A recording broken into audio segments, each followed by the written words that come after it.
So I want to live in a big-ass urban zoo with giraffes and kangaroos and platypuses running around with humans having a merry, sustainable time. However, there are a couple of logistical issues with this. I don't think everyone will be a massive fan. So I believe a far more effective approach to building truly sustainable cities is by creating urban ecological networks. So hopefully you had a chance to read through my blog and you have an idea of what the urban ecological network approach actually is and some of the benefits of it. But for my vlog today, I want to focus more on the more human-centric of us who ask the question, what good does this do for people? So I read through this 364-page document, among other relevant research, to answer that question. So it's not surprising, given that humans have only been living in urban areas for a few thousand years, and we've been living in nature forever, that nature has a lot of benefits for humans. I'll be focusing on those which the ecological network approach and its linked increase in biodiversity will have greatest impact for our health. So firstly, it gives us cleaner air. In the cities around the world, such as Delhi in India, just breathing the air for a day is equivalent to smoking 15 to 20 cigarettes, which to Aussies now expensive cigarette prices sounds like a blessing. However, not the best for your health. But by having large amounts of greenery and trees around us, it helps to purify the air we breathe. Yeah, my phone died, so welcome to the living room. So this works by deposition. Ecosystems directly remove pollutants by either absorbing the contaminants through its leaves or depositing them on its surface. So clean air means happier humans and a happier Maggie. Don't do it. Don't do it. There's so much to live for.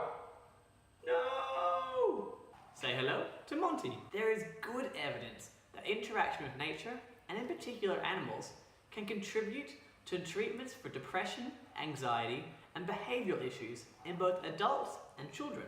And we already know that natural green spaces tends to lead towards increased physical activity, which has direct results on one's mental health. But not all green spaces are created equally. Evidence shows that good biodiversity encourages greater use of urban green spaces, which makes sense to me. Would you rather go for a walk in a dreadfully boring grass park with a few trees around, or an engaging and interesting biodiverse nature reserve? Monty, what would you prefer? The biodiverse park? Okay. Say hello to Chubby Charlie. Thirdly, the human biome. Now this one for those single ones of you who feel like you're going to be alone forever. Good news!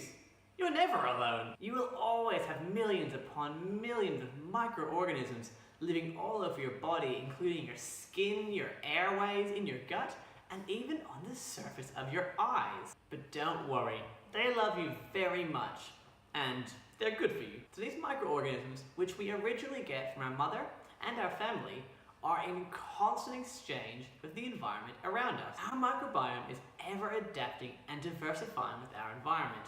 And this is a good thing, as our immune system needs this to establish the mechanisms that regulate it. And when these mechanisms fail, this can result in devastating immune diseases and disorders, such as autoimmune disease, diabetes, Crohn's disease, allergies, or even multiple sclerosis. Increasing evidence is showing that it is critical that we are exposed to a biodiverse environment, particularly in development, such as one like an urban ecological network, to help build this microbiome. In our urban environments we live in, this is just not currently happening. So these are just a few of the multitude of health benefits that the urban ecological network approach could provide us. Now I get it, this approach seems extreme and some of you may not even believe it's feasible. But that doesn't change the fact that it is becoming critical that we rethink how we design our urban spaces if we want to begin to shelter ourselves from the devastating impacts of impeding climate change and ecosystem destruction. Do it for Monty.